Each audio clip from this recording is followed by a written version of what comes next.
வணக்கம். சௌந்தர்யலகரில் இருக்கக்கூடிய 4வது ஸ்லோகத்தை இன்னைக்கு பார்க்கலாம். இந்த ஸ்லோகத்தை பாராயணம் பண்றதுனால பயத்திலிருந்து விடுபட முடியும், நோய்களும் நீங்கும். அது மட்டும் இல்லாம சகல ஐஸ்வர்யங்களும் கிடைக்கும், முக்தியும் கிடைக்கும். ஆதிசங்கரர் இந்த பாடல்ல அம்பாளுடைய பாதங்களின் மகிமையை குறிப்பிடுறாரு. அதாவது எல்லா தேவர்களும் தேவதைகளும் அபயவரத முத்திரைகளோட இருப்பாங்க. ஏன்னா அவங்கள வணங்கக்கூடியவர்களுக்கு அபயமும் அவங்க கேட்கிற வரத்தையும் கொடுக்கறதுக்காக. ஆனா நீ அந்த மாதிரி எந்த முத்திரைகளையுமே காமிக்கிறது இல்லம்மா. ஏன்னா உன்னோட திருவடிகள் இருக்கு இல்லையா, அதுவே அவங்களுக்கு அபயம், அதாவது பயத்துல இருந்து விடுபட வைக்குது, அபயம் அளிக்கக்கூடியதா இருக்குது. அதே மாதிரி அவங்க கேட்கிற வரங்களையும் தரக்கூடிய சக்தி படுத்துதா உன்னுடைய பாதங்களே இருக்கு. அதனாலதான் சகல தேவர்களும் தேவதைகளும் அவளுடைய பாதார விந்தங்களையும் வணங்குறாங்க அப்படின்னு இந்த ஸ்லோகத்துல குறிப்பிடுறாரு. ஸ்வதன்ய பாணிப்யா அபயவரதோ தைவதகணக பமேகா நைவாசி பிரகடித வராபீத்ய வினயா பயாத் ராதும் தாதும் பலமபிச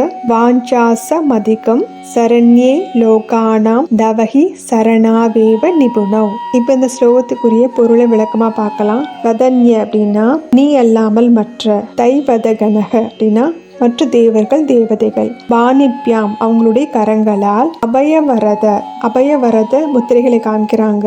அமேகா அப்படின்னா நீங்க மட்டும்தாம்மா, பிரகடித வாரபீத்ய வினயா அப்படின்னா உங்களுடைய கரங்களினால் அபயத்தையும் வரதம் அப்படிங்கிற முத்திரைகளையும், நைவாசி அப்படின்னா நீங்க அத முத்திரைகளை காமிக்கிறது இல்ல, பயாத் ராதும் அப்படின்னா பயத்திலிருந்து வணங்கக்கூடியவர்களை காப்பாத்துறதும், பாஞ்சாச மதிக்கம் அப்படின்னா அவங்க கேட்கறதுக்கும் மேல அதிகமாக, பலம் அப்படின்னா பலன், தாதும் அபிசவ அப்படின்னா அந்த பலனை அளிக்கக்கூடியவள், சரணவ் ஏவ நிபுணவ்ஹி அப்படின்னா உன்னுடைய திருவடிகள் இருக்கு இல்லையா, அதுவே அதை தரக்கூடிய திறமையுடையதா இருக்கு, சக்தி படைத்ததா இருக்கு. சரண்யே லோகானாம், அதனாலதான் எல்லாருமே உன்னுடைய பாதங்களே சரணடைகிறாங்க. இந்த லோகமே உன்னுடைய பாதங்களை சரணடையுது.